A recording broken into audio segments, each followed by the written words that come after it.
Hujan di ibu kota hari itu tidak turun seperti berkah, melainkan seperti ribuan jarum es yang menghujam bumi. Di depan gerbang Gongyuan, lokasi ujian kekaisaran, yang agung, ratusan payung kertas minyak berwarna-warni tampak seperti jamur yang tumbuh di tengah lumpur. Namun, di antara kerumunan yang riuh itu, sesosok wanita muda berdiri mematung. Jubah kapas biru mudanya basah di bagian ujung, terciprat lumpur dari kereta kuda yang lalu lalang.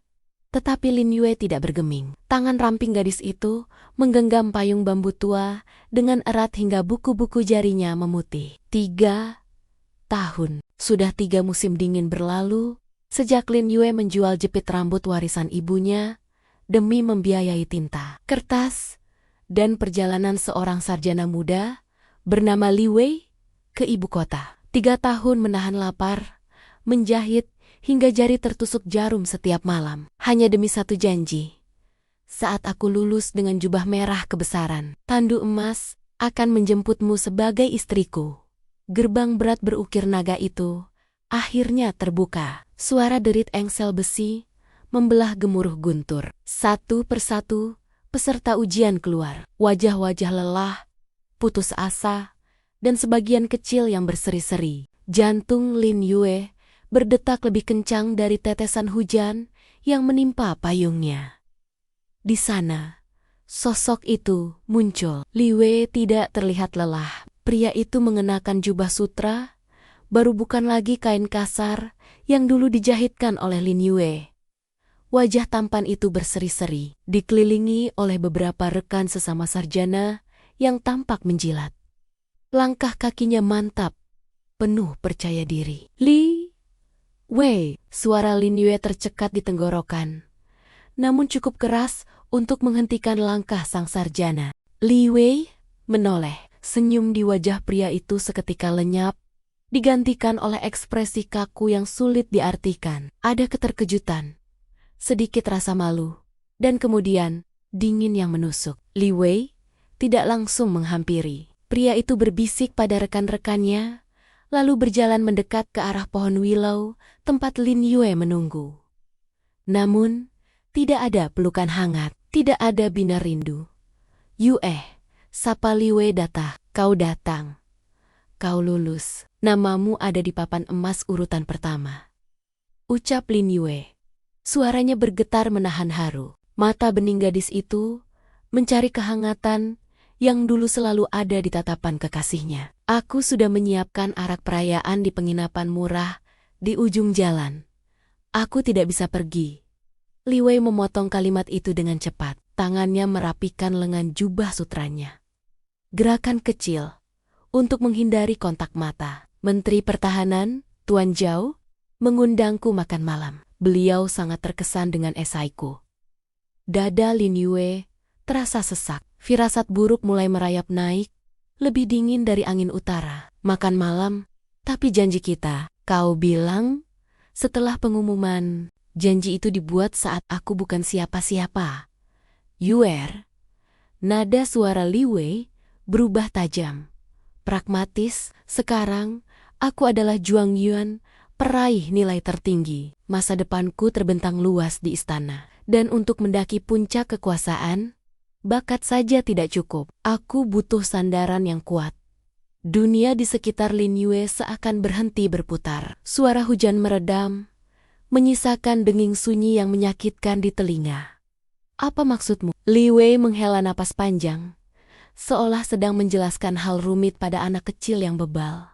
Putri Menteri Zhao menyukaiku. Pernikahan kami akan diumumkan bulan depan. Dengan dukungan keluarga Zhao, posisiku di Kementerian Sipil akan aman. Payung di tangan Lin Yue terlepas, jatuh menggelinding ke tanah basah. Air hujan seketika membasahi rambut hitam dan wajah pucatnya, menyamarkan air mata yang mulai merebak. 3 tahun. Lin Yue berbisik. Suaranya pecah. 3 tahun, aku bekerja sebagai buruh cuci, menjual obat herbal di pasar, mengirimimu setiap keping uang tembaga yang kupunya, hanya untuk kau buang demi jabatan. Jangan naif, sentak Li Wei. Wajah sarjana itu mengeras. Cintamu itu tulus, Aku akui, tapi ketulusan tidak bisa membelikanku jabatan. Ketulusanmu tidak bisa melindungiku dari intrik istana. Kembalilah ke desa. Aku akan mengirimimu uang ganti rugi 10 kali lipat dari yang kau berikan. Anggap saja itu pembayaran lunas atas jasamu. Jasa pembayaran. Lunas, kata-kata itu menghancurkan sisa harga diri yang dimiliki Lin Yue. Cinta 3 tahun, dianggap tak lebih dari transaksi dagang. Sebelum Lin Yue sempat membalas, sebuah kereta kuda mewah berhenti tepat di samping mereka. Tirai sutra merah tersibak, menampakkan wajah cantik, namun angkuh dari seorang wanita muda, berhias perhiasan emas. Wei, kakak Wei, kenapa lama sekali bicara dengan pengemis itu? Tanya wanita itu manja, namun matanya menatap Lin Yue dengan jijik. Hanya kenalan lama dari kampung, Nona Zhao sedang meminta sumbangan. Jawab Li Wei cepat, tanpa ragu sedikit pun menyangkali masa lalunya. Pria itu segera naik ke kereta, meninggalkan Lin Yue berdiri sendirian di tengah hujan deras, basah kuyup, dan hancur lebur.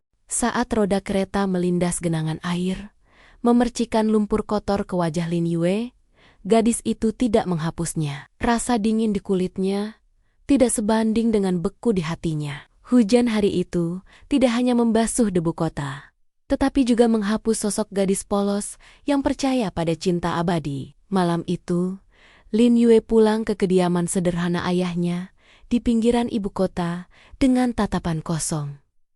Namun, takdir belum selesai mempermainkannya. Di ruang tamu yang sempit, seorang kasim istana berpakaian ungu sudah menunggu. Memegang gulungan titah berwarna kuning emas. Ayah Lin Yue, tabib Lin yang tua dan sakit-sakitan, berlutut dengan tubuh gemetar. Nona Lin Yue, suara kasim itu melengking tinggi. Menerima titah kaisar. Lin Yue berlutut secara mekanis. Pikirannya masih tertinggal di gerbang Gongyuan. Atas kemurahan hati yang mulia dan mengingat jasa leluhur keluarga Lin dalam pengobatan, kaisar menganugerahkan pernikahan. Lin Yue akan dinikahkan dengan pangeran ke-7, Xiao Chun, sebagai istri utama. Pernikahan dilaksanakan lusa. Dunia Lin Yue runtuh untuk kedua kalinya dalam satu hari. Pangeran ke-7, Xiao Chun. Seluruh ibu kota tahu nama itu. Bukan karena prestasinya, melainkan karena kemalangannya. Dulu, dia adalah jenderal muda yang jenius. Namun 5 tahun lalu, sebuah kecelakaan misterius di medan perang membuatnya lumpuh.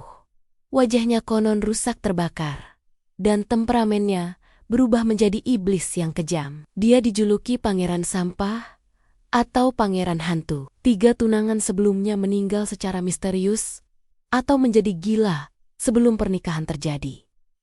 Menikahi Li Wei adalah mimpi yang hancur. Menikahi Xiao Chun adalah vonis mati. Ayah Lin Yue menangis, memeluk kaki putrinya. Maafkan, ayah. Ayah tidak bisa menolak titah kaisar. Menolak berarti seluruh keluarga kita dipenggal. Lin Yue menatap gulungan titah di lantai. Perlahan, tangan gadis itu terulur, mengambil gulungan tersebut. Tidak ada air mata lagi. Cadangan air matanya sudah habis di bawah hujan tadi siang. Jika Li Wei membuangnya demi kekuasaan, maka Lin Yue akan menggunakan kehancuran ini sebagai perisai.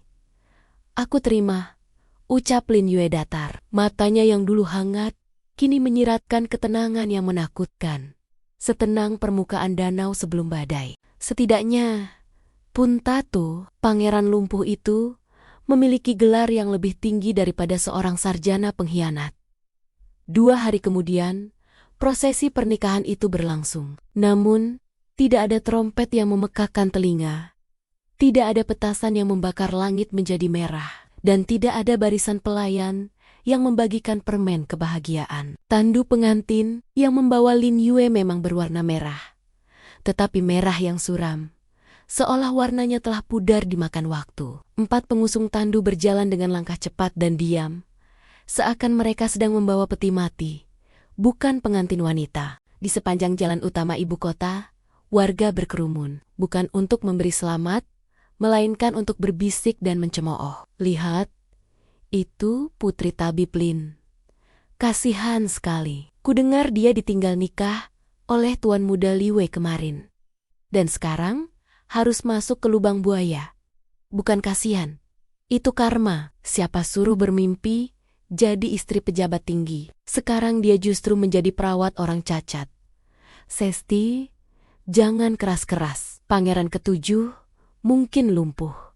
Tapi dia suka memenggal lidah orang yang menghinanya. Di dalam tandu yang berguncang, Lin Yue duduk tegak, tudung merah menutupi wajah cantiknya yang dipulas bedak tebal. Tangannya tertaut di pangkuan, menggenggam sebuah botol porselen kecil berisi bubuk obat bius persiapan terakhir jika pangeran itu mencoba menyakitinya atau jika dia memutuskan untuk mengakhiri hidupnya sendiri. Malam ini, hinaan di luar sana terdengar jelas, menembus dinding kayu tandu. Setiap kata dibuang, cacat dan sial terpatri di benak Lin Yue.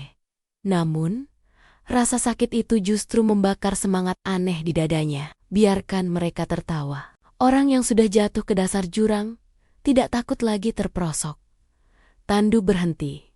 Tidak ada upacara penyambutan. Tidak ada ritual melangkahi perapian atau memanah langit. Pintu gerbang kediaman Pangeran Jing, gelar Xiao Chun, terbuka dengan suara berat yang menyayat. Halaman depan kediaman itu luas, namun ditumbuhi ilalang liar yang menyembul di sela-sela batu paving. Pohon-pohon tua berdiri meranggas, memberikan kesan angker dan tak bernyawa. Seorang pelayan tua dengan punggung bungkuk, pamanjang, menyambutnya. Silakan masuk, Wang Fei Putri. Pangeran tidak suka keramaian, jadi langsung saja ke kamar pengantin.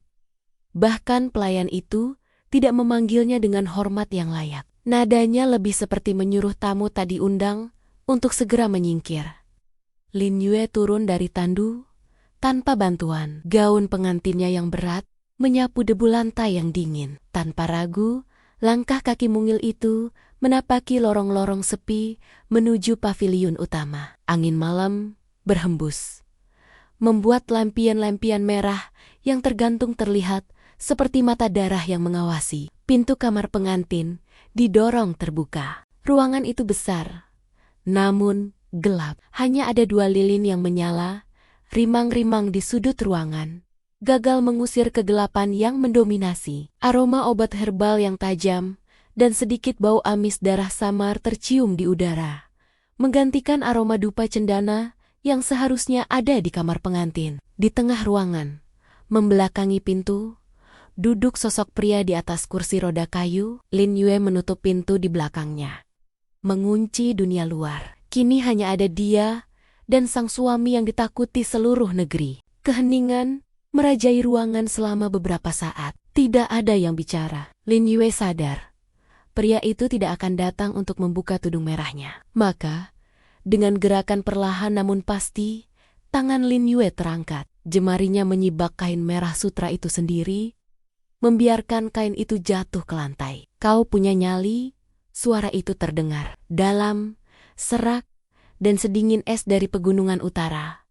Kursi roda itu berputar perlahan. Untuk pertama kalinya, Lin Yue melihat wajah suaminya. Xiao Chun mengenakan topeng perak yang menutupi separuh wajah kirinya. Separuh wajah kanannya yang terlihat sangat tampan, namun pucat pasi, dengan garis rahang yang tegas dan bibir tipis yang sinis. Matanya gelap, sehitam malam tanpa bintang, menatap Lin Yue bukan dengan nafsu seorang pria, melainkan dengan kewaspadaan seekor serigala terluka. Orang-orang bilang, aku menikahi iblis, jawab Lin Yue tenang, menatap lurus ke mata pria itu tanpa berkedip. Tapi aku hanya melihat seorang pria yang kesepian.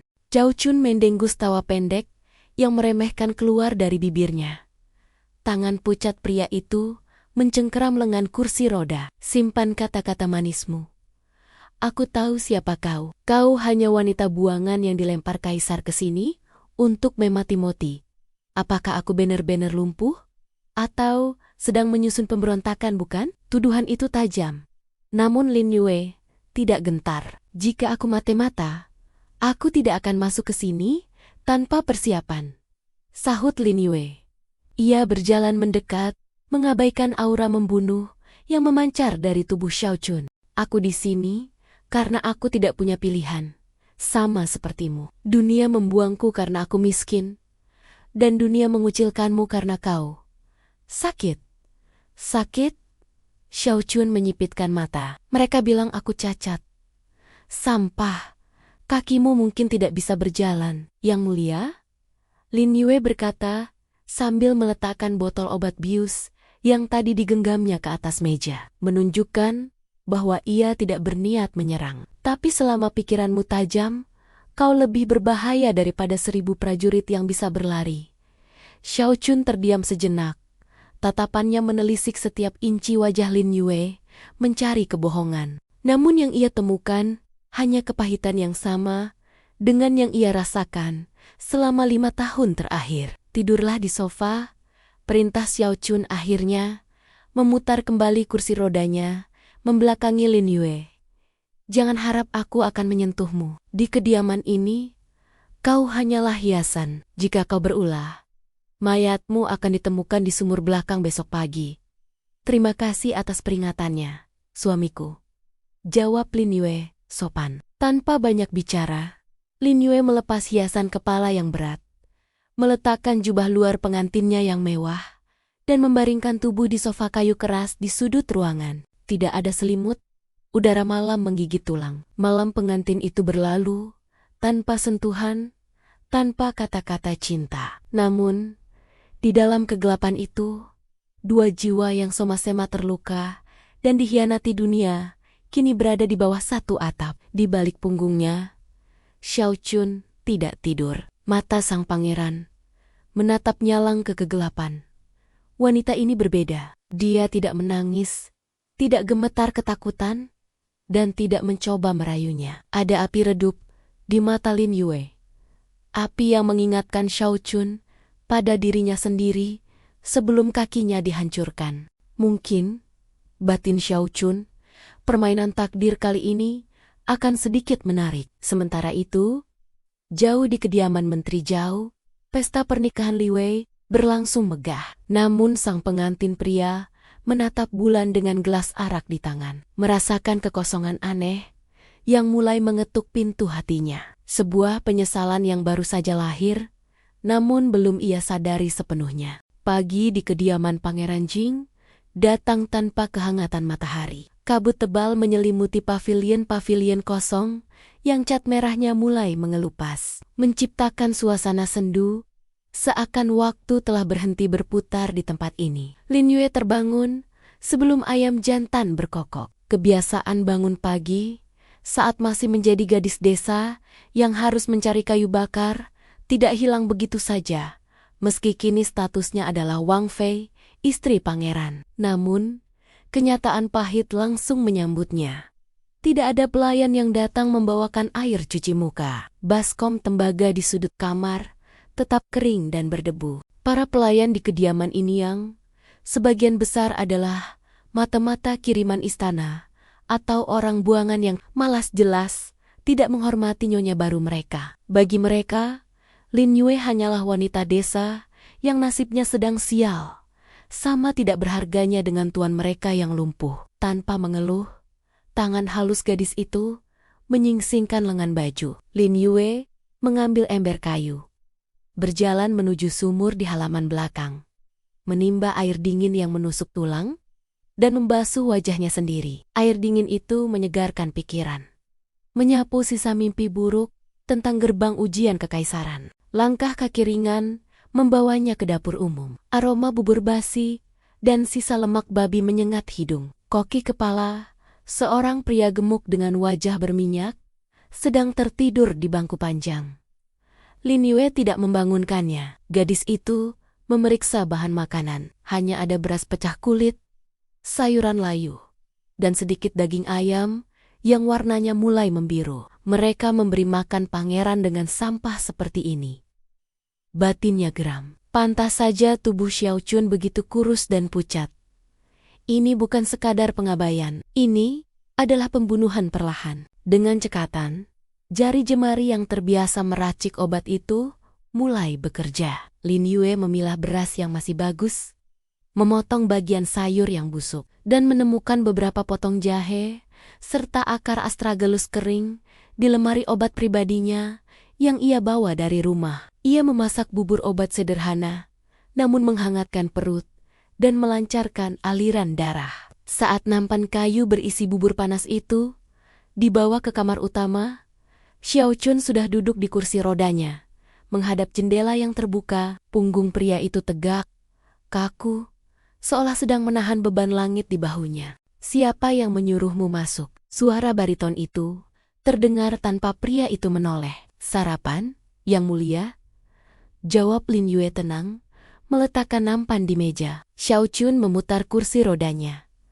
Topeng perak itu memantulkan cahaya pagi yang suram. Matanya menatap bubur di mangkuk dengan curiga.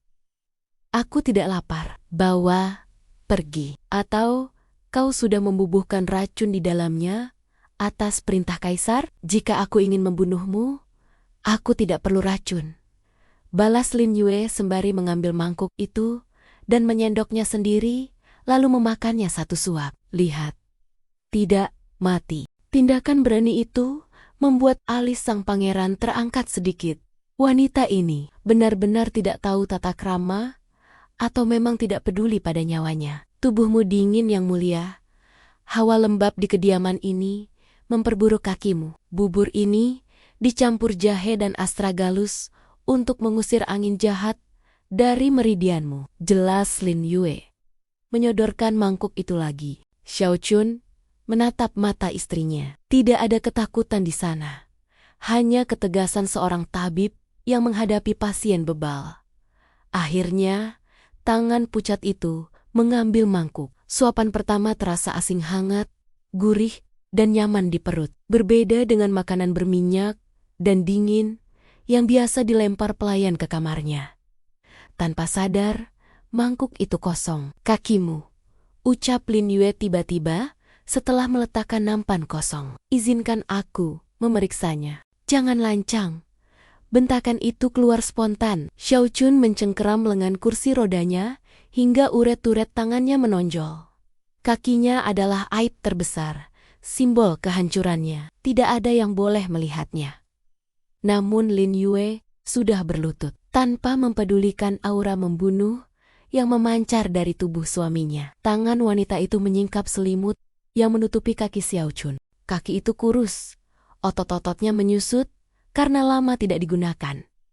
Kulitnya pucat kebiruan. Lin Yue meletakkan telapak tangannya di atas lutut Xiao Chun, dingin, seperti menyentuh balok es. Namun, di balik dingin itu, indera perasanya yang tajam menangkap sesuatu. Denyut, sangat lemah, hampir tidak terasa. Tapi ada aliran energi yang tersumbat di sana. Ini bukan kelumpuhan permanen karena tulang hancur. Ini racun dingin yang membekukan saraf. "Apa yang kau lakukan?" Xiao Chun menepis tangan itu kasar, hampir membuat Lin Yue terjengkang. Napas pria itu memburu, matanya berkilat marah bercampur malu. "Masih ada harapan," bisik Lin Yue, tidak peduli pada kemarahan itu. Matanya berbinar, binar yang sama saat ia menemukan tanaman obat langka di hutan. "Ini bukan tulang yang patah. Meridianmu tersumbat racun bunga es. Aku bisa mengobatinya, butuh waktu. Akupunktur setiap malam, dan ramuan khusus. Tapi kau bisa berdiri lagi." Keheningan mencekam turun di ruangan itu. Kata berdiri lagi adalah mimpi yang sudah lama dikubur Xiao Chun dalam-dalam. Mendengarnya diucapkan dengan begitu yakin oleh wanita yang baru dinikahinya sehari lalu. Terasa seperti lelucon kejam sekaligus harapan yang menyakitkan. "Kau tahu apa konsekuensinya jika kau memberiku harapan palsu?" desis Xiao Chun, mendekatkan wajahnya ke wajah Lin Yue. "Aku akan mematahkan lehermu dengan tanganku sendiri." Lin Yue tersenyum tipis. Senyum yang tulus, bukan senyum palsu istana. "Nyawaku ada di tanganmu, suamiku. Tapi sebelum kau mematahkan leherku, biarkan aku mencoba." Pagi itu, di kediaman sunyi yang dijauhi dunia, sebuah kesepakatan bisu terjalin. Tidak ada cinta, Belum ada kepercayaan penuh, namun benih ketergantungan mulai tumbuh di antara retakan hati yang beku. Sementara itu, di sisi lain kota yang gemerlap, suasana pagi di kediaman keluarga Li jauh berbeda. Li Wei berdiri di depan cermin tembaga besar, sementara dua pelayan merapikan jubah pejabatnya. Namun, wajah Juang Yuan baru itu tampak keruh. Kau lamban sekali. Ikat pinggang ini miring. Suara melengking Zhao Waner, istri barunya, terdengar dari pintu. Putri Menteri Zhao itu masuk dengan wajah masam, melemparkan kipas sutranya ke meja. Maafkan aku, Waner, ucap Li Wei buru-buru, memperbaiki sabuknya. Dulu, Lin Yue selalu memasangkan sabuknya dengan sempurna, merapikan setiap lipatan baju dengan penuh kasih sayang tanpa perlu diminta. Ayahku akan mengadakan perjamuan besar lusa untuk merayakan jabatanmu. Jangan sampai kau mempermalukanku dengan penampilan lusuhmu itu, cemooh Waner sambil memeriksa kuku-kukunya yang dicat merah. Dan ingat, kau harus bersikap hormat pada sepupuku yang datang dari provinsi. Jangan terlihat seperti orang kampung yang baru melihat emas. Li Wei menelan ludah, menahan rasa tersinggung yang mulai membakar dadanya. Ia telah mendapatkan jabatan, kekayaan, dan istri bangsawan. Namun, di rumah megah ini, ia merasa lebih kecil daripada debu. Tidak ada teh hangat buatan tangan yang menunggunya. Tidak ada pijatan lembut di bahu saat ia lelah membaca dokumen. Hanya tuntutan, hinaan halus, dan tatapan merendahkan dari keluarga mertuanya. Pikiran Li Wei melayang pada sosok gadis bermata jernih di bawah hujan 2 hari lalu. Apakah dia menderita di rumah pangeran cacat itu? Sebuah rasa bersalah bercampur rindu yang aneh menyelinap masuk, namun segera ditepisnya. Tidak, aku memilih jalan ini. Aku akan menjadi Perdana Menteri suatu hari nanti. Pengorbanan perasaan ini sepadan. Undangan itu datang dalam kotak berlapis beludru merah, diantar oleh pelayan pribadi Menteri Zhao. Kertasnya wangi, tintanya emas, namun isinya adalah racun yang dibungkus kata-kata manis. Undangan perjamuan musim semi di kediaman Menteri Zhao mengundang Pangeran Jing dan Wang Fei untuk turut memeriahkan syukuran jabatan baru menantu kami, Tuan Li Wei. Xiao Chun melemparkan undangan itu ke tungku api. Kertas itu hangus dalam sekejap, menjadi abu hitam. Kita tidak akan pergi, ujar sang pangeran dingin. Ia sedang duduk di kursi rodanya, membiarkan Lin Yue menusukkan jarum perak ke betis kakinya. Ritual pengobatan malam itu sudah berjalan 3 hari. Dan meski ia enggan mengakuinya, rasa nyeri yang biasa menyiksa saat hujan turun mulai berkurang. Kita harus pergi, bantah Lin Yue pelan, memutar jarum perak dengan presisi di titik meridian Zusanli. Untuk apa? Menjadi tontonan sirkus. Mereka mengundangku hanya untuk menertawakan pangeran yang tidak bisa berjalan, dan istri yang dibuang kekasihnya demi tuan rumah pesta. Xiao Chun mendengus kasar. Aku tidak punya hobi, menyerahkan wajahku untuk diinjak-injak. Lin Yue mencabut jarum terakhir, lalu menatap suaminya lekat. Justru karena itu, kita harus datang. Jika kita bersembunyi, mereka akan semakin merasa menang. Mereka akan mengira Pangeran Jing takut pada seorang pejabat baru. Lagi pula, Lin Yue bangkit, merapikan kotak obatnya. Aku ingin melihat seberapa bahagia pria yang telah mengorbankan segalanya demi kekayaan itu. Ada kilatan tajam di mata Lin Yue, bukan dendam yang meledak-ledak, melainkan tekad baja. Xiao Chun menatap wanita itu lama. Perlahan, sudut bibirnya terangkat sedikit, sangat sedikit. Baiklah, jika kau ingin masuk ke kandang serigala, jangan harap aku akan menyelamatkanmu jika kau digigit. Hari perjamuan tiba. Kediaman Menteri Zhao dihias lampion naga dan burung hong. Pejabat-pejabat tinggi, bangsawan, dan nyonya-nyonya besar berkumpul di aula utama. Musik mengalun meriah, tawa riuh beradu dengan denting gelas arak. Keadaan mendadak senyap ketika pintu gerbang utama terbuka. Sebuah kereta kuda sederhana satu-satunya Kereta yang tidak dihias emas berhenti. Pelayan menurunkan kursi roda. Xiao Chun duduk di sana, mengenakan jubah hitam pekat dengan sulaman benang perak motif bambu. Wajahnya tertutup topeng separuh, memancarkan aura dingin yang membuat udara di sekitarnya seolah membeku. Di sampingnya, Lin Yue berdiri. Ia tidak mengenakan perhiasan mewah seperti nyonya-nyonya lain. Gaunnya berwarna biru laut yang tenang.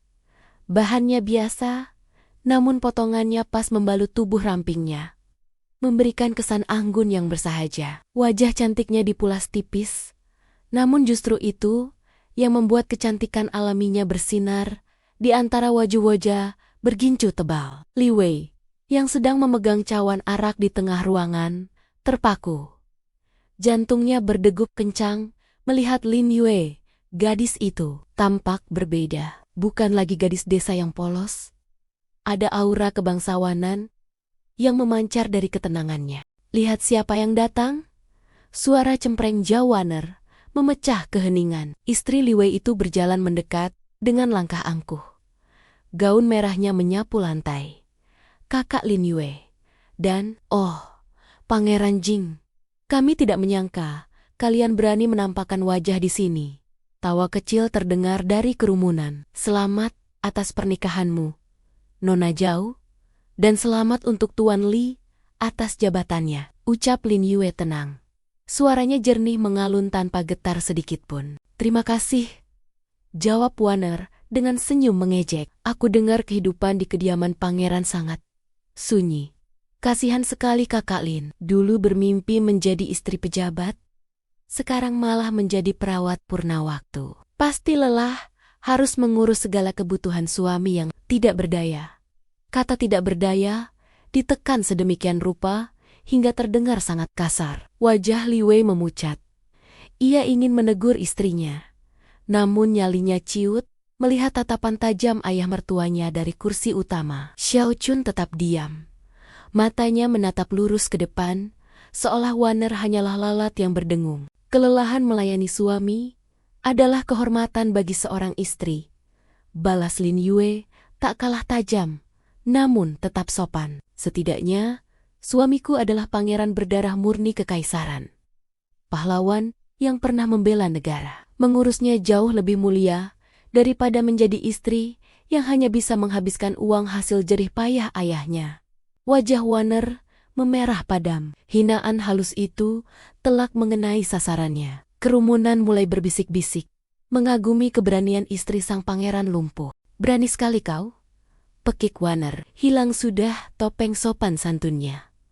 Pelayan, tuangkan arak untuk Wang Fei, biar dia belajar cara menghormati tuan rumah. Seorang pelayan wanita yang mengerti isyarat mata nyonyanya datang membawa teko perak. Arak di dalamnya baru saja dipanaskan. Uapnya mengepul. Pelayan itu berpura-pura tersandung tepat di depan Lin Yue. Teko itu melayang. Cairan panas mendidih itu siap menyiram wajah halus Lin Yue. Li Wei berteriak tertahan, tapi jaraknya terlalu jauh untuk menolong. Lin Yue terbelalak, tidak sempat menghindar. Wush! Sebuah desingan angin yang sangat halus, hampir tak terdengar telinga manusia biasa, membelah udara. Tepat sebelum cairan panas itu menyentuh kulit Lin Yue, cairan itu seolah menabrak dinding tak kasat mata. Preng! Teko perak itu pecah berkeping-keping di udara, cairannya terlempar balik ke arah pelayan dan sedikit memercik ke gaun Zhao Waner. Pelayan itu menjerit kepanasan. Waner melompat mundur. Gaun mahalnya ternoda. Kekacauan terjadi. Orang-orang mengira teko itu pecah karena membentur lantai. Tidak ada yang melihat apa yang sebenarnya terjadi, kecuali Lin Yue. Di tengah kepanikan itu, Lin Yue menunduk melihat tangan suaminya. Tangan Xiao Chun masih berada di sandaran kursi roda, namun jari telunjuknya sedikit terangkat. Ujungnya masih mengeluarkan asap tipis yang samar tanda pelepasan tenaga dalam tingkat tinggi Qi yang terkendali sempurna. Jantung Lin Yue berdetak kencang, bukan karena takut pada arak panas, melainkan karena realisasi yang mengejutkan. Pangeran ini Dia tidak hanya sekadar mantan jenderal. Kekuatan tenaga dalam yang mampu memanipulasi cairan dari jarak jauh tanpa gerakan tubuh yang terlihat adalah kemampuan seorang Grandmaster bela diri. Suaminya adalah naga yang menyamar menjadi ular cacat. Sayang sekali, suara Xiao Chun terdengar datar di tengah keributan, memecah kepanikan. Sepertinya lantai rumah Menteri Zhao tidak rata. Sampai pelayan pun sulit berjalan. Hati-hati, Nyonya Li, karma kadang datang lebih cepat dari tamu undangan. Xiao Chun menatap Lin Yue sekilas. Di balik topeng peraknya, mata itu mengirim pesan peringatan sekaligus perlindungan. Tetaplah di belakangku. Malam itu, di tengah pesta mewah yang berubah kacau, Lin Yue menyadari satu hal. Dia tidak menikahi orang lemah. Dia telah menikahi badai yang sedang menunggu waktu untuk menghancurkan segalanya. Dan anehnya, berdiri di sisi badai itu terasa jauh lebih aman daripada berdiri di samping Li Wei, yang kini menatapnya dengan campuran penyesalan dan kekaguman. Perjalanan pulang dari kediaman Menteri Zhao dilingkupi keheningan. Namun bukan keheningan yang mencekam seperti saat keberangkatan. Di dalam kereta kuda yang berguncang pelan menembus jalanan berbatu ibu kota, ada kesepahaman tak kasat mata yang terjalin. Lin Yue duduk bersandar pada dinding kereta. Matanya terpejam. Kejadian di pesta tadi berputar di benaknya, seperti lentera yang berputar. Pecahan teko, uap panas yang memantul, dan asap tipis dari jari telunjuk Xiao Chun. Suaminya bukan sekadar pangeran buangan yang tak berguna. Di balik topeng perak dan kaki yang layu itu, tersimpan kekuatan yang mampu mengguncang kekaisaran.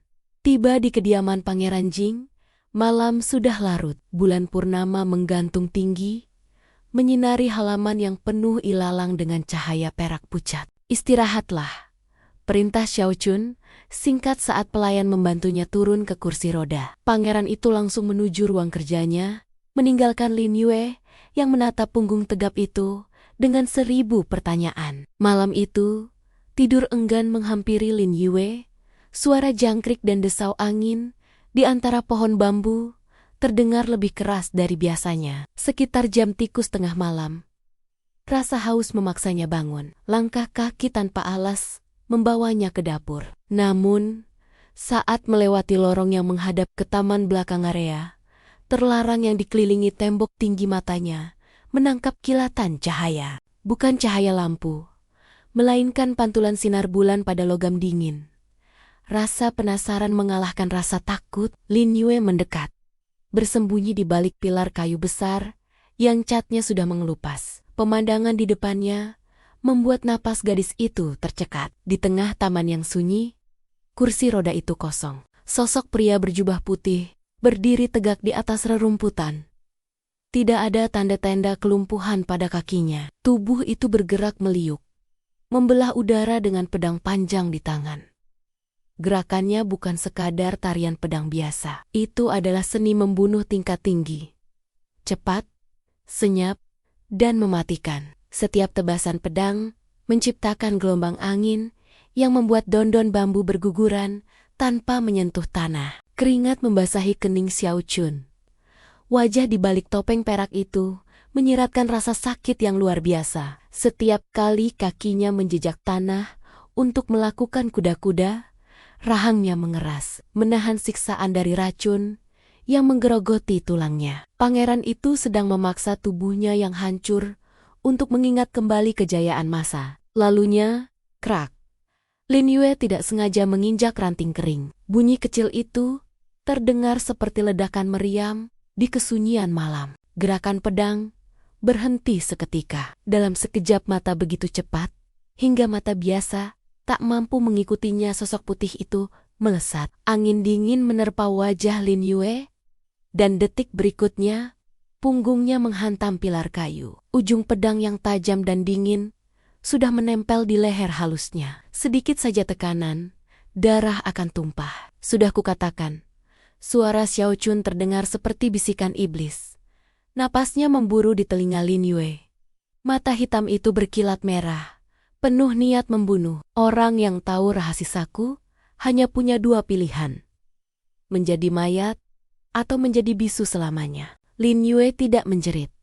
Ia juga tidak memohon ampun. Matanya menatap lurus ke manik mata suaminya yang sedang diliputi amarah. Lehernya terasa perih tergores ujung pedang. Setetes darah merah mengalir turun, kontras dengan kulit putihnya. Kau memaksakan diri, ucap Lin Yue lirih. Suaranya tenang, meski nyawanya di ujung tanduk. Racun bunga es di kakimu belum netral. Menggunakan tenaga dalam untuk memaksa otot bergerak, hanya akan mempercepat pembekuan jantungmu. Kau tidak sedang berlatih. Kau sedang bunuh diri. Pedang itu bergetar sedikit. Zhao Chun tertigan. Wanita ini diambang kematian, bukannya memohon nyawa, malah mendiagnosis penyakitnya. Kau pikir kau tahu segalanya? Jeron Zhao Chun menekan pedang lebih dalam. Kaisar mengirimmu untuk memastikan aku lumpuh selamanya, bukan? Jika aku ingin kau lumpuh, balas Lin Yue. Matanya menantang. Aku tidak akan memberimu bubur obat setiap pagi. Aku tidak akan memijat titik meridianmu setiap malam. Bunuh aku, jika itu membuatmu merasa aman. Tapi ketahuilah, di seluruh kekaisaran ini, hanya aku yang tahu kombinasi titik akupuntur. 9 jarum emas untuk mengeluarkan racun itu sepenuhnya.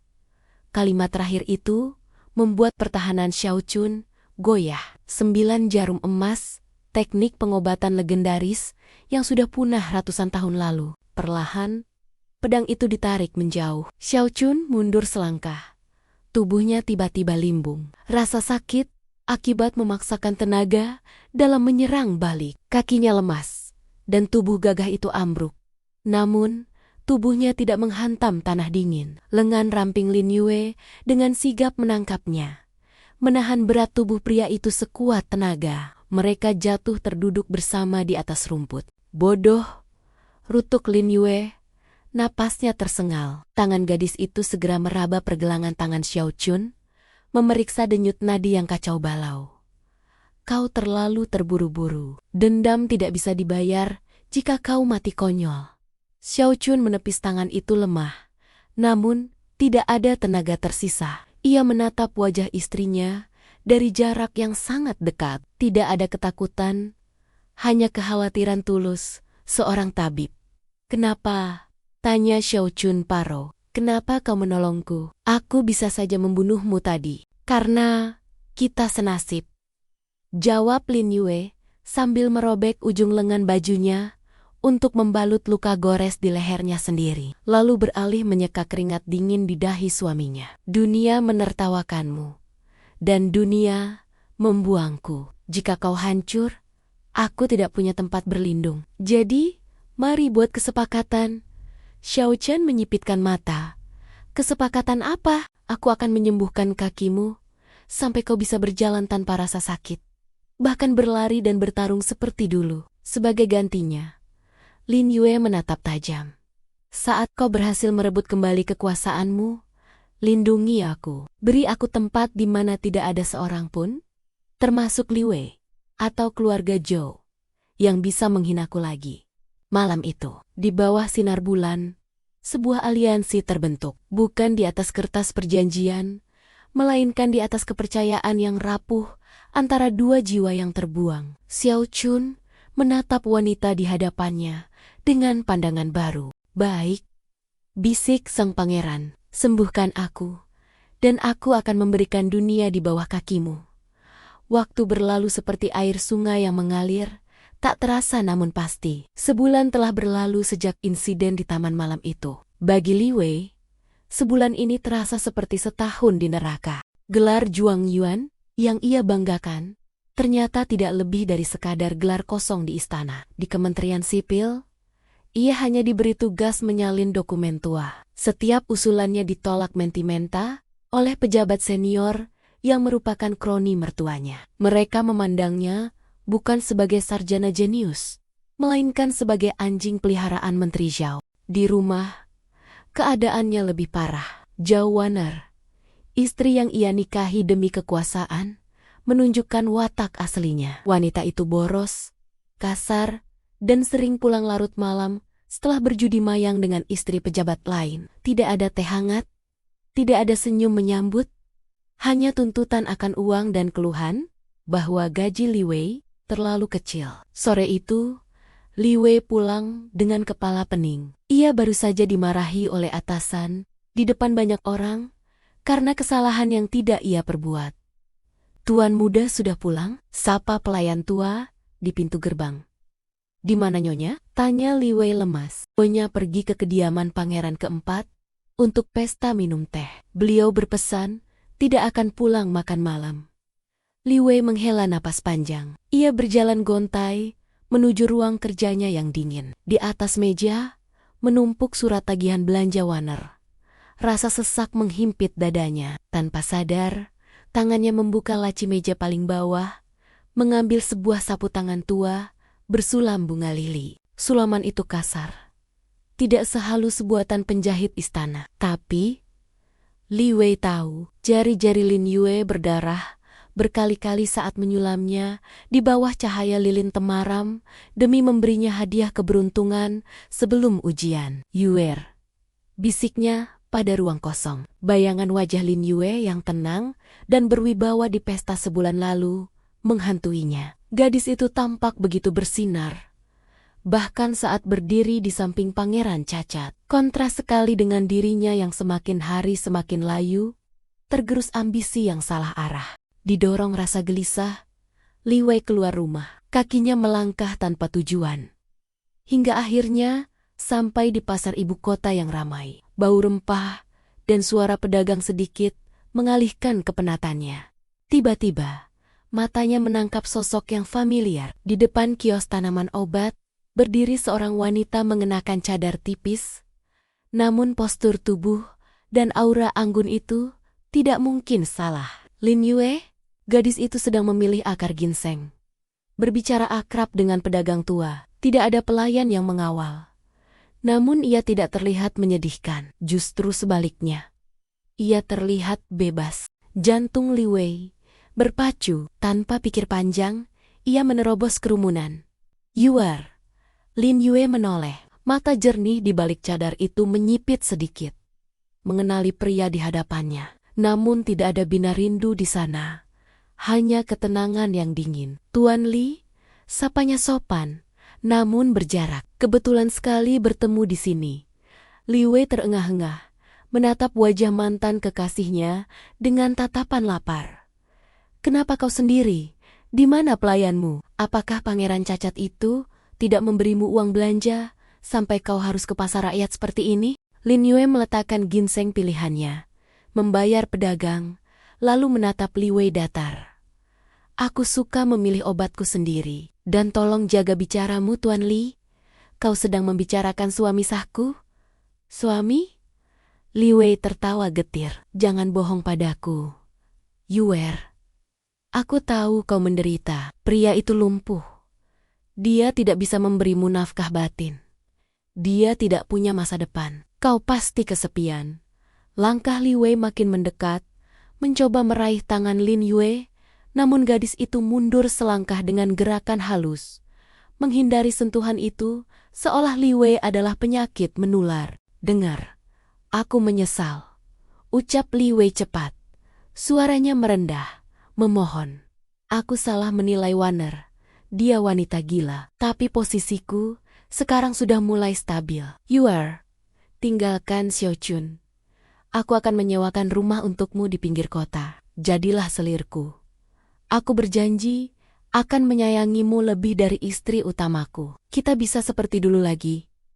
Dunia di sekitar mereka seolah berhenti. Lin Yue menatap pria yang pernah ia cintai sepenuh jiwa selama 3 tahun itu. Dulu, ia mengira Li Wei adalah matahari. Sekarang, ia hanya melihat pria menyedihkan yang egois. Perlahan, Lin Yue membuka cadarnya sedikit, membiarkan Li Wei melihat senyum sinis di bibirnya. "Menjadi selirmu?" ulang Lin Yue pelan. Nadanya geli. "Tuan Li, kau benar-benar tidak tahu malu. Aku menawarkanmu perlindungan," sergah Li Wei. "Apa yang bisa diberikan si lumpuh itu padamu selain penderitaan?" "Dia memberiku kehormatan.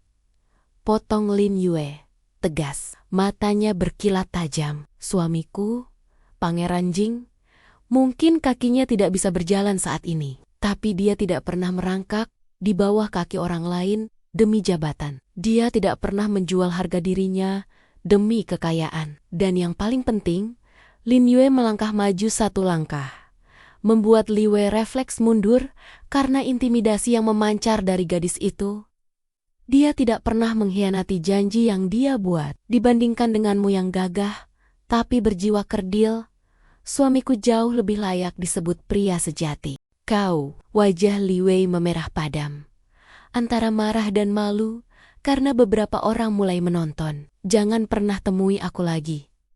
Tutup Lin Yue dingin. Hubungan kita sudah mati saat kau naik ke kereta kuda keluarga jauh di tengah hujan hari itu. Hiduplah dengan pilihanmu, Tuan Li. Nikmati kebahagiaan yang kau beli dengan pengkhianatan. Lin Yue berbalik, mengibaskan lengan bajunya yang panjang, berjalan pergi dengan punggung tegak, meninggalkan Li Wei yang berdiri mematung di tengah pasar, dikelilingi bisik-bisik orang yang lewat. Untuk pertama kalinya, rasa penyesalan itu bukan lagi sekadar ketukan pelan di hati Li Wei, melainkan palu godam yang menghantam dadanya. Ia sadar, ia telah membuang permata demi memungut batu kerikil. Dan permata itu kini bersinar di tangan orang lain. Tanpa Li Wei sadari, di lantai 2 sebuah kedai teh tak jauh dari sana, sepasang mata di balik topeng perak menyaksikan seluruh kejadian itu. Tangan Xiao Chun menggenggam cangkir teh raterat. Namun bukan karena marah. Ada sudut bibir yang terangkat di wajahnya. Istriku, dia memiliki lidah setajam pedang, batin sang pangeran. Rasa kepemilikan yang aneh mulai menjalari hatinya. Wanita yang membela kehormatannya di depan mantan kekasih itu. Dia tidak boleh dilepaskan. Awan hitam bergulung menutupi langit ibu kota, seolah alam semesta sedang menahan napas, menunggu badai pecah. Di dalam tembok istana yang agung, suasana mencekam, melebihi dinginnya angin musim gugur. Kabar buruk itu menyebar lebih cepat dari api. Kaisar jatuh sakit mendadak saat perjamuan pagi. Tabib istana angkat tangan, wajah mereka pucat pasi. Tak mampu mendiagnosis racun aneh yang membuat sang penguasa langit memuntahkan darah hitam dan tak sadarkan diri. Kepanikan melanda. Namun, di balik kepanikan itu, seringai licik tersembunyi di wajah Menteri Zhao. Tangkap Pangeran Jing, perintah Menteri Pertahanan itu, dengan suara menggelegar di aula utama istana. Telunjuknya yang gemetar menuding ke arah Xiao Chun yang duduk tenang di kursi rodanya di sudut ruangan. Aku menemukan bukti boneka voodoo dan sisa racun di kediamannya. Pangeran cacat ini berniat membunuh ayahnya sendiri demi merebut takhta. Ratusan pengawal kekaisaran dengan baju besi lengkap segera mengepung Xiao Chun dan Lin Yue. Tombak-tombak tajam terarah ke leher mereka. Situasi itu dirancang dengan sempurna. Dengan kaisar yang koma, Menteri Zhao yang memegang kendali militer bisa menyingkirkan satu-satunya pangeran yang dianggap ancaman, lalu mengangkat boneka pilihannya sendiri. Li Wei, yang berdiri di barisan belakang pejabat sipil, menatap nanar. Keringat dingin membasahi punggungnya. Ia tahu ini fitnah. Ia tahu Xiao Chun tidak mungkin sebodoh itu. Tapi Li Wei diam. Ketakutan akan mertuanya membungkam hati nuraninya yang tersisa. Bawa mereka ke penjara bawah tanah. Eksekusi dilakukan saat fajar, teriak Menteri Zhao. Merasa kemenangan sudah di depan mata. Tunggu. Satu kata, tenang. Namun resonansinya menggetarkan dinding aula yang dilapisi emas. Bukan Lin Yue yang bicara. Bukan pula para menteri yang ketakutan. Tangan pucat, yang biasanya hanya diam di sandaran kursi roda itu, bergerak. Xiao Chun mencengkeram pegangan kursi. Urat-urat di punggung tangannya menonjol. Perlahan, sangat perlahan, tubuh pria itu condong ke depan. Seluruh aula senyap. Ratusan pasang mata membelalak tak percaya. Li Wei menahan napas hingga dadanya sakit. Pangeran yang telah duduk di kursi roda selama 5 tahun itu menapakkan kakinya ke lantai marmer yang dingin. Lututnya sempat bergetar sedikit, menahan beban tubuh, namun sedetik kemudian, kaki itu tegak lurus.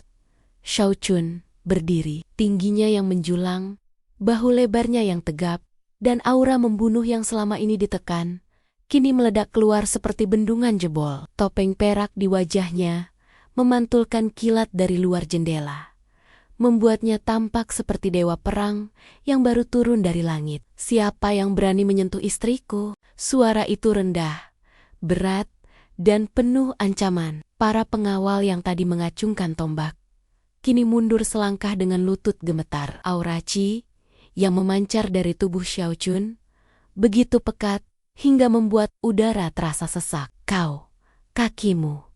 Menteri Zhao tergagap. Wajahnya yang sombong berubah menjadi kertas putih. "Ini penipuan. Dia memalsukan kelumpuhannya. Tangkap pengkhianat ini." "Pengkhianat?" Xiao Chun terkekeh sinis. Tangan kanannya bergerak secepat kilat, mencabut pedang dari pinggang salah satu pengawal terdekat. Sring, cahaya perak melesat. Ujung pedang itu berhenti tepat 1 inci di depan jakun Menteri Zhao.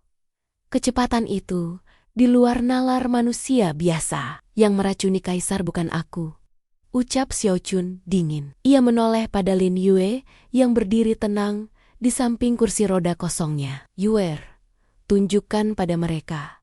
Lin Yue melangkah maju dengan anggun. Tanpa rasa takut, wanita itu mengeluarkan jarum perak dari lengan bajunya dan berjalan menuju meja tempat sisa cawan arak kaisar berada. "Racun ini bernama napas iblis selatan," jelas Lin Yue.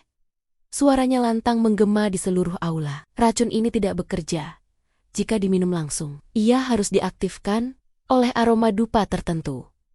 Tangan lentik Lin Yue menunjuk ke arah pembakar dupa di samping takhta naga. Hanya orang yang memiliki akses ke ruang pribadi kaisar dan gudang logistik dupa yang bisa melakukan ini. Tatapan tajam Lin Yue beralih lurus ke arah Menteri Zhao.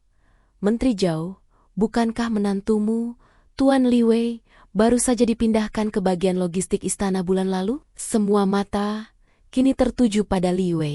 Jantung Li Wei seolah berhenti berdetak. Ia dijebak. Mertuanya sendiri menjadikannya kambing hitam tanpa ia sadari. "Bukan aku. Aku tidak tahu apa-apa," teriak Li Wei panik, berlutut hingga dahinya membentur lantai. "Cukup sandiwara ini," potong Xiao Chun. Pedang di tangannya berputar, lalu dengan satu hentakan, pedang itu membelah meja kayu di depan Menteri Zhao menjadi 2 bagian. "Pasukanku sudah mengepung kediamanmu. Zhao, surat-surat korespondensimu dengan musuh perbatasan sudah ada di tanganku." Pintu utama aula terbuka lebar. Ribuan pasukan berbaju hitam dengan lambang naga hitam pasukan elit pribadi Xiao Chun yang dikira sudah bubar berbaris rapi di halaman istana. Naga tidur itu tidak hanya bangkit, ia telah bangun dan siap melahap siapapun yang membangunkannya. Fajar menyingsing dengan warna merah darah, seolah alam merestui pembersihan beser-biseren yang terjadi di dalam istana. Kudeta yang dirancang Menteri Zhao hancur lebur, bahkan sebelum dimulai. Kaisar berhasil diselamatkan berkat ramuan penawar yang diracik Lin Yue di tempat kejadian. Siumannya sang penguasa langit menjadi palu hakim terakhir bagi para pengkhianat. Aula pengadilan penuh sesak. Namun kali ini, atmosfernya berbeda. Menteri Zhao, yang kemarin masih berdiri angkuh, kini berlutut dengan rantai besi, membelenggu tangan dan kakinya. Pakaian kebesarannya dilucuti, rambutnya acak-acakan. Di sampingnya, Li Wei dan istrinya, Zhao Waner, juga berlutut gemetar. Di atas tahta, kaisar yang masih lemah namun sadar penuh, menatap dengan murka. Di sisi kanan kaisar, berdiri Xiao Zhen tanpa kursi roda, gagah perkasa dengan jubah pangeran berwarna hitam sulam emas. Di sampingnya, Lin Yue berdiri sejajar, diakui sebagai penyelamat nyawa kaisar. Posisi mereka bagaikan langit dan bumi dibandingkan dengan para pesakitan di lantai. "Zhao Feng," suara kaisar parau namun tajam, "kau mencoba membunuhku, dan memfitnah putraku. Hukumanmu adalah linci kematian 1000 sayatan. Dan seluruh klanmu dimusnahkan hingga 3 turunan. Jeritan histeris Zhao Wan'er memecah keheningan. Wanita manja itu menangis, memukul-mukul punggung Li Wei. Ini semua salahmu. Suami, tak berguna. Kalau saja kau tidak sebodoh itu membiarkan namamu dipakai di logistik, ayahku tidak akan ketahuan. Li Wei tidak menjawab.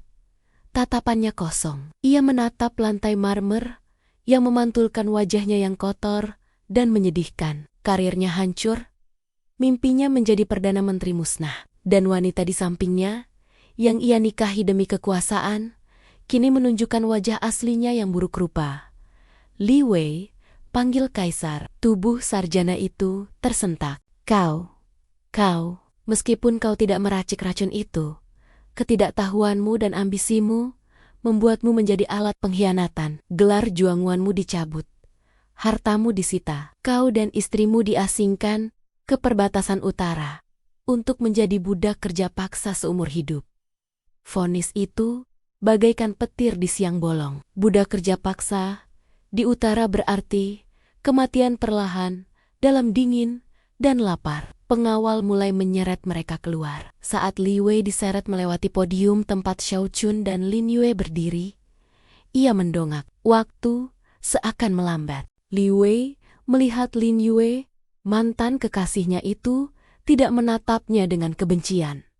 Tidak juga dengan rasa kasihan. Tatapan itu datar, seolah melihat orang asing yang tak berarti. Di samping Lin Yue, Xiao Chun menggenggam tangan istrinya dengan erat. Sebuah gestur kepemilikan dan perlindungan yang tak pernah bisa diberikan Li Wei dulu. Li Wei membuang Lin Yue karena menganggap wanita itu batu sandungan menuju kesuksesan. Sekarang, ia sadar Lin Yue bukanlah batu sandungan. Wanita itu adalah jimat keberuntungan yang ia buang. Dan begitu jimat itu hilang, keberuntungannya pun lenyap. Yue, bisik Li Wei tanpa suara. Air mata penyesalan menetes bercampur debu di pipinya. Namun Lin Yue sudah membuang muka, menatap ke arah matahari terbit di ufuk timur. Bawa pergi, perintah Xiao Chun. Dingin, pintu gerbang istana tertutup di belakang punggung Li Wei, memisahkan dunianya yang gelap gulita dengan dunia gemerlap di mana Lin Yue kini bertahta. Di dalam aula, Xiao Chun menoleh pada istrinya. Kau puas? Lin Yue menghela napas panjang. Beban 3 tahun yang menekan dadanya perlahan menguap. Tidak ada kepuasan dalam melihat kehancuran orang lain, suamiku. Tapi ada kelegaan karena keadilan telah ditegakkan. Masa laluku sudah mati hari ini. Xiao Chun tersenyum tipis. Kali ini senyum itu mencapai matanya. Masa lalu mati, tapi masa depanmu baru saja dimulai. Di sampingku, pangeran yang dulu dianggap sampah itu kini telah kembali menjadi naga.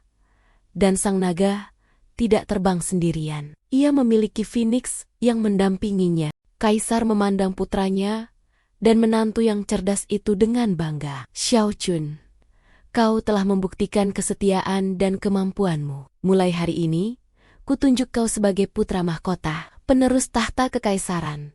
Seluruh pejabat yang dulu menghina dan menjauhi, kini serentak berlutut dan bersujud.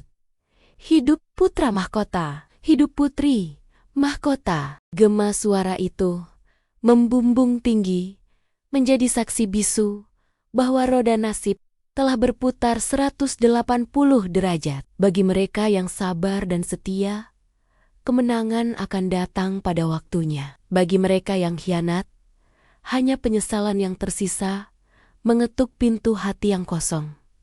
Musim dingin datang lebih awal tahun ini. Salju pertama turun, membungkus ibu kota kekaisaran dengan selimut putih yang membekukan. Namun, bagi rombongan tahanan yang digiring keluar melalui gerbang utara, kepingan salju itu terasa seperti sayatan pisau di kulit yang telanjang. Li Wei berjalan terseok-seok. Kakinya dibelenggu rantai besi berat yang bergesekan dengan kulit hingga lecet dan bernanah. Pakaian sutra pejabat yang dulu selalu ia banggakan, kini berganti dengan kain goni kasar yang tipis, penuh kutu dan noda lumpur. Di sampingnya, Zhao Wanner sudah tidak memiliki tenaga untuk memaki. Mantan nona besar itu berjalan dengan tatapan kosong, bibirnya pika-pika, membiru karena kedinginan. Rambutnya yang dulu selalu tertata rapi dengan tusuk konde emas, kini kusut masai seperti sarang burung. Jalan, jangan lambat, cambuk pengawal mendarat di punggung Li Wei. Rasa perih menyengat. Namun, mantan Juang Yuan itu sudah mati rasa. Rasa sakit di punggungnya tidak sebanding dengan lubang menganga di dadanya. Sepanjang perjalanan menuju pengasingan, kenangan masa lalu berputar di kepalanya tanpa henti.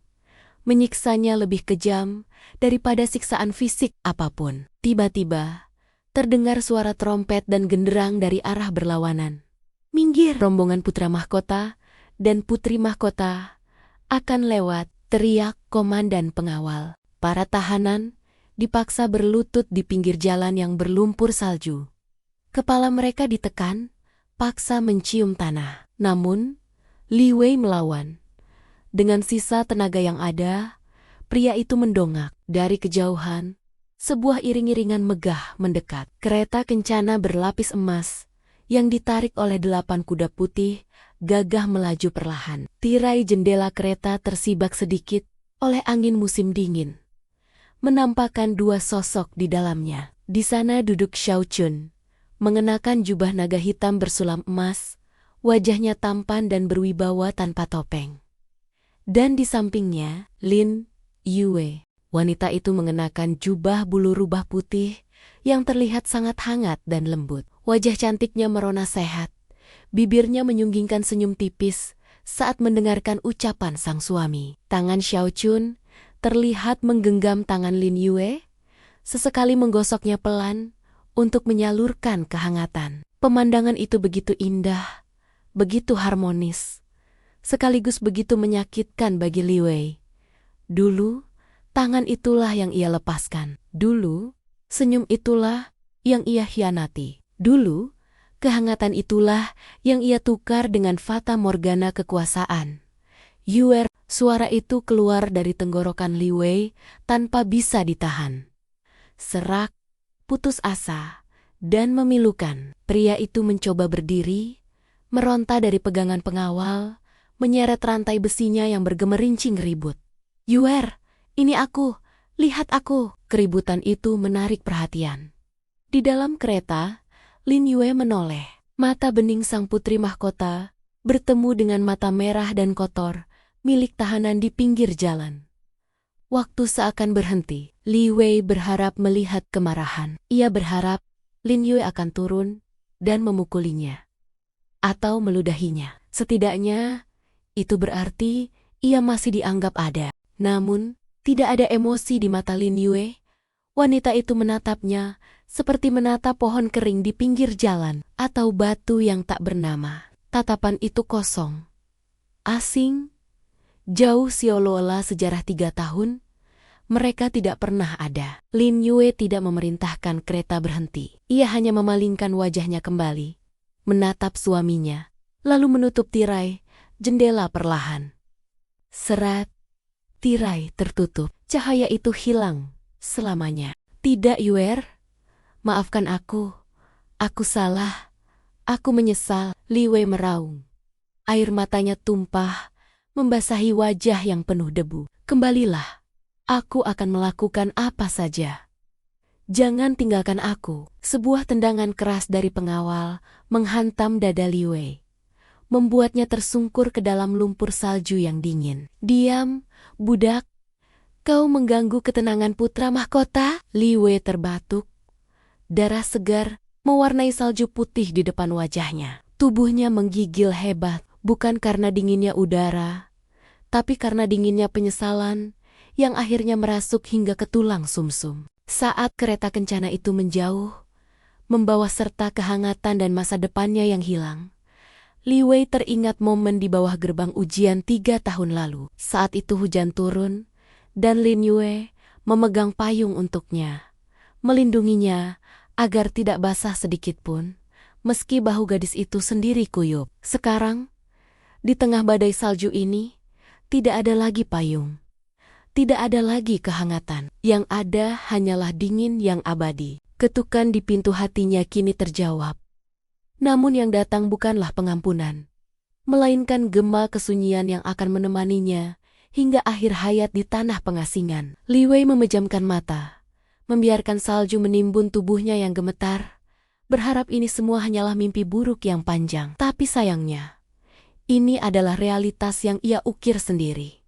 3 tahun kemudian, musim semi kembali menyapa ibu kota. Bunga persik bermekaran di sepanjang taman Istana Timur, mewarnai dunia dengan sapuan merah muda yang lembut. Udara terasa manis, penuh aroma kehidupan baru. Di sebuah paviliun yang menghadap danau buatan, seorang pria jangkung sedang berlatih pedang. Gerakannya lambat, namun bertenaga, mengalir seperti air sungai yang tenang, namun mampu membelah batu. Tidak ada lagi jejak kelumpuhan pada kakinya. Setiap pijakan Xiao Chun kokoh, berakar kuat ke bumi. Istirahatlah, Yang Mulia, tabib. Kekaisaran bilang, kau tidak boleh terlalu lelah. Suara lembut itu menghentikan gerakan pedang sang putra mahkota. Xiao Chun menurunkan senjatanya, menoleh ke asal suara, dengan senyum yang jarang ia perlihatkan pada dunia, namun selalu ia berikan pada satu wanita itu. Lin Yue berjalan mendekat, membawa nampan berisi teh herbal dan sepiring kue kacang merah. Penampilannya kini jauh lebih matang dan anggun. Hiasan kepala phoenix emas di rambutnya menandakan statusnya yang tinggi, namun matanya tetaplah mata tabib desa yang jernih dan tulus. Tabib kekaisaran terlalu cerewet, keluh Xiao Chun jenaka, menyimpan pedangnya, dan duduk di bangku batu di samping istrinya. Lagi pula, aku punya tabib terbaik di seluruh negeri, tepat di sampingku. Jika istriku bilang aku sehat, maka aku sehat. Lin Yue menuangkan teh, uap hangat mengepul di antara mereka. Kau sehat, karena kau pasien yang patuh. Setidaknya, belakangan ini, Xiao Chun terkekeh, meraih tangan Lin Yue, dan mengecup punggung tangan itu lembut. Jari-jari yang dulu kasar karena mencuci baju dan meracik obat itu, kini halus.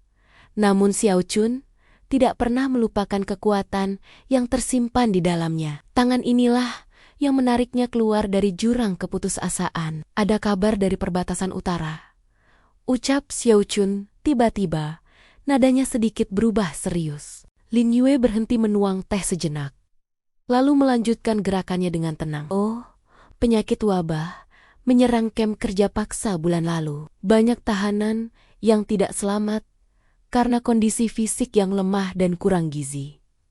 Xiao Chun menatap reaksi istrinya, lekat-lekat. Li Wei, dia salah satu yang meninggal. Ku dengar dia meninggal sambil memeluk sobekan kain biru tua yang sudah kusam. Hening menyelimuti pavilion itu. Hanya suara burung berkicau dan gemericik air danau yang terdengar. Lin Yue meletakkan teh kotak. Wajahnya tidak menunjukkan kesedihan mendalam, hanya sedikit melankolia, seperti seseorang yang mendengar kabar kematian kenalan jauh.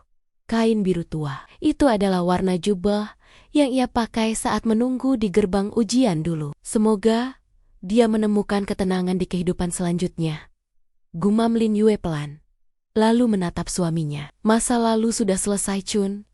Berita itu tidak menyakitiku lagi. Xiao Chun tersenyum lega. Ia tahu hati istrinya luas, namun ia selalu ingin memastikan tidak ada bayang-bayang masa lalu yang menghantui kebahagiaan mereka. Kau benar, masa depan lebih penting, ujar Xiao Chun sambil berdiri, lalu menarik Lin Yue untuk ikut bangkit. Ikut aku.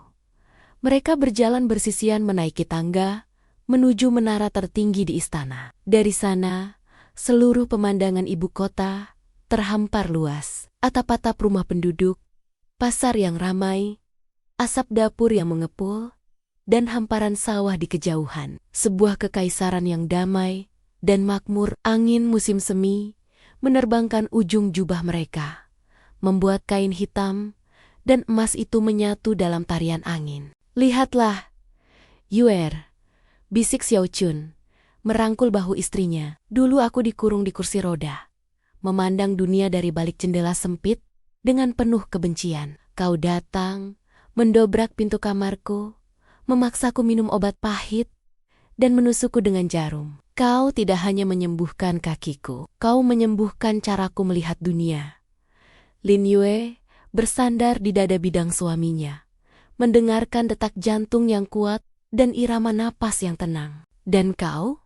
Balas Lin Yue lembut, mengambilku saat aku merasa menjadi wanita paling tidak berharga di dunia. Kau memberiku pedang saat aku butuh perlindungan, dan memberiku sandaran saat aku lelah berdiri sendiri. Kita adalah dua kepingan rusak yang saling melengkapi hingga menjadi utuh. Xiao Chun memutar tubuh Lin Yue, menatap dalam kemanik mata istrinya. Kaisar berniat turun takhta musim gugur ini. Beliau ingin menghabiskan masa tua di istana musim panas. Itu artinya tugasku akan semakin berat sebagai permaisuri. Potong Lin Yue sambil tersenyum menggoda. Kita akan memimpin bersama. Koreksi, Xiao Chun tegas. Dunia ini milik kita. Tidak ada selir, tidak ada drama istana belakang. Hanya kau dan aku. Itu adalah janji yang berat bagi seorang calon kaisar. Namun, Lin Yue tahu, Xiao Chun tidak pernah ingkar janji. Pria ini bukan Li Wei.